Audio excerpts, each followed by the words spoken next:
Hey guys! In this video I'm going to be showing you how to make a base pattern for when you want to make a plushie of an anime character or a human video game character. I have 3 different patterns for my plushies that I make.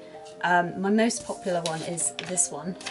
This is just a basic chibi pattern, my Kogami doll from Psycho-Pass. This is probably one of my favourite dolls. I like sort of the proportion style of it, so this is why I use this one the most.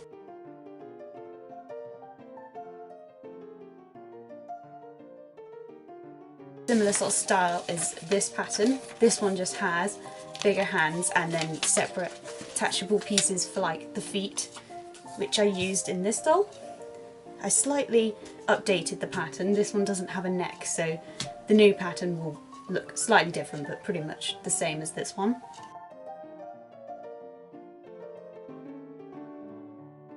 And finally I do have a shorter body pattern. This one is really just roughly sketched, and I used that one in a Sebastian doll that I made for my friend. This one then has a bigger head, so it's kind of cuter if you like plushies, kind of short and squat with big heads, so more chibi-like.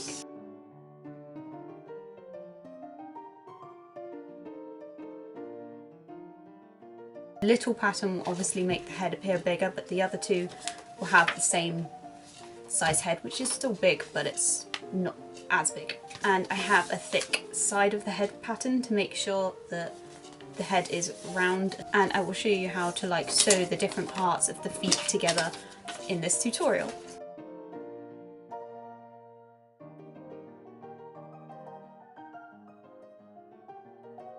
Depending on what I want my plushie to feel like, I choose between 2 different fabrics, and the first one is Polar Fleece, which is soft.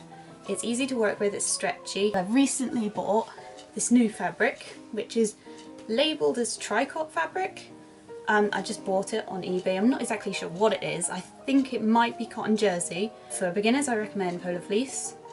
If you want your plushie to be a little bit more professional, it doesn't really make a massive difference, but I would recommend getting this, and I'll put the link as to where I buy this fabric in the description. Okay, so I'm going to start with this pattern, my most used. This is the easiest one for me, I think, and I think it would be a good start if you wanted just a kind of chibi pattern. I'm going to use the tricot fabric. Just pin your pattern to the fabric and cut it out with fabric scissors. Don't use normal scissors, otherwise you'll wreck the fabric.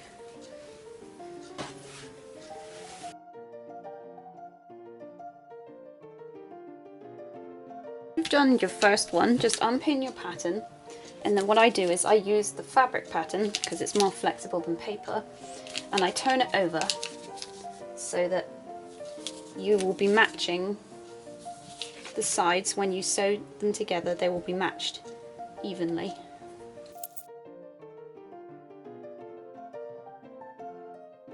Body pieces, when we sew them, we will sew them on the outside downwards, the soft side onto each other, and then when you turn it inside out you will have the soft side on the outside.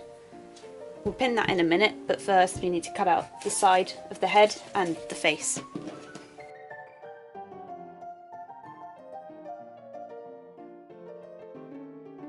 Okay, so once you have your patterns you can start pinning this together. We'll save the head for later. I always do the head last. You just pin them around the outside, leave the neck space open. You just sew all the way around, just in one loop. Make sure to double stitch at the top and on both sides to make sure it doesn't come undone. And then once you've done that, we'll turn it inside out, ready to stuff.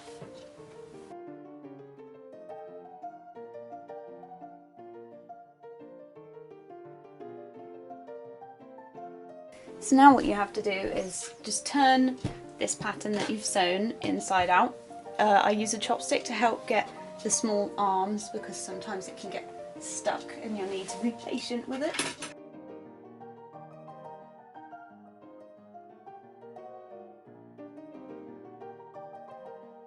It will appear quite twisted like this, bits where the arms join and the legs, but when you stuff it, that will even out and it will stretch out and it will make it much nicer.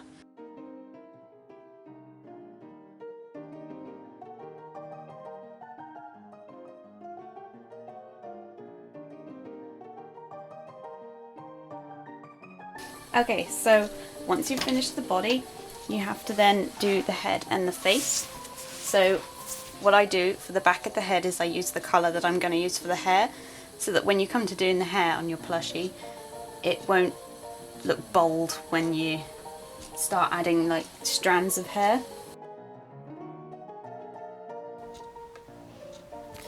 Now you've got to do the same as what you did with the body, and that's pin them together to get your idea of where you want to sew.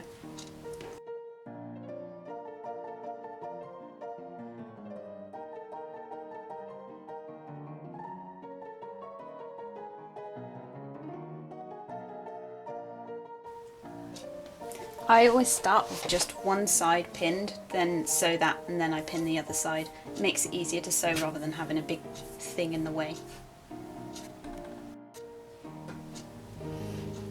Okay, so now you just sew like you did with the body. I always leave the hole to turn inside out and stuff on this coloured piece, so I'll show you how to do that in a minute.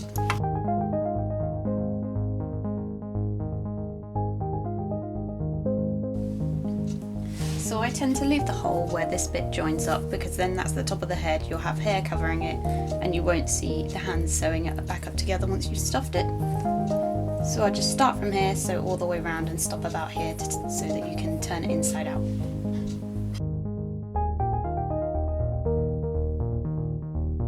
So now you just turn it inside out just like what you did with the body and stuff it.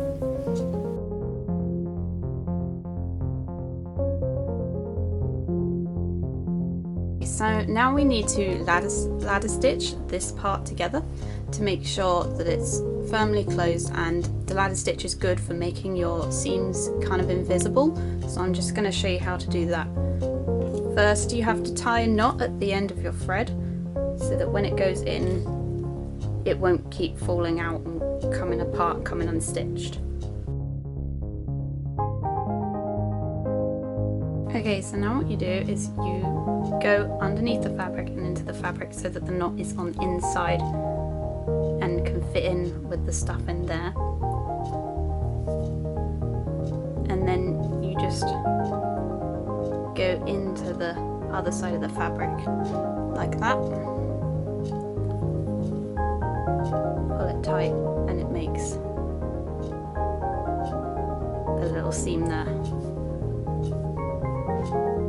And then you just keep doing that all the way until you close your seam.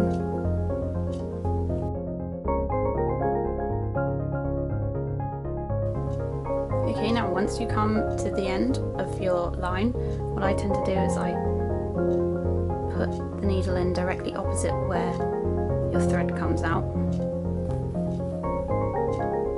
and I then pull the needle through the loop to make a knot, and then I do that again, but I do it from the other direction. So I went in from this way and now I'll go in from this way. And then once I've made that knot, I'll go back in and I'll make it come out from quite far away from the end so that it should stay tight and not come loose, and your thread should stay strong.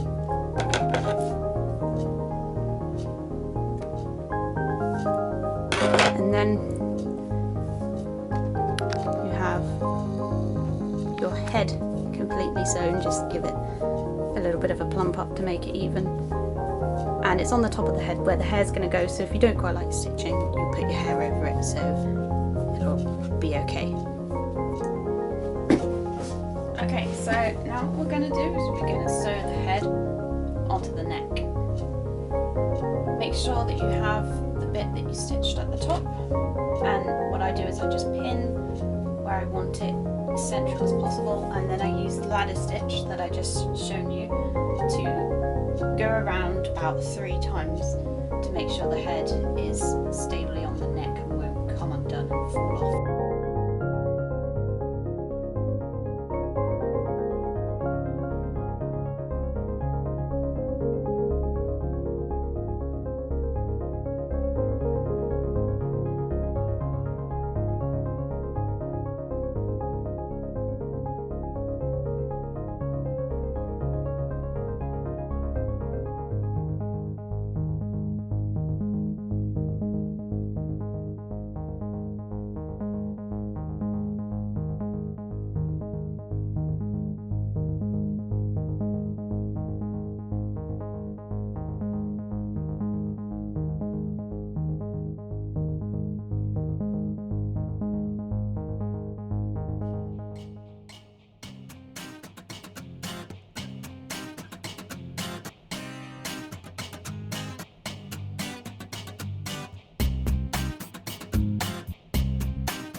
So when I make the big hands and feet plushies, what I tend to do is I tend to just make the feet the colours what the shoes would be, unless of course your character is barefoot for some reason. So I'm just going to do some black shoes for this base of this one, because then that way you save your fabrics so that you can get more out of them.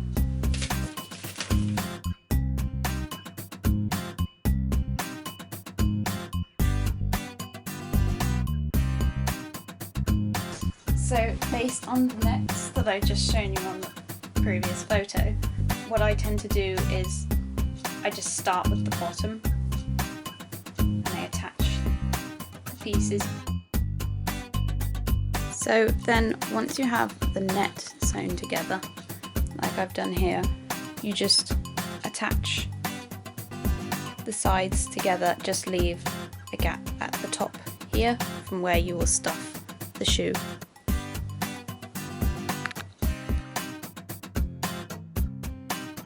And here you have your inside out shoe, and you have room to stuff in there, and you will attach this to the legs separately with the ladder stitch. And then you just do the same for the other foot.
So that is how you make your base for your plushies. In future videos I will show you how to make certain characters, like showing you how to make certain clothes and how to do the eyes and the hair, but this is just a reference for if you want to make a person character, and then you can take your pick of your favourite designs or your favourite styles. I don't know who I'm going to make these into yet, but I hope that you will stay tuned and see who I make in my future videos. Thank you for watching, and I hope this was helpful to you.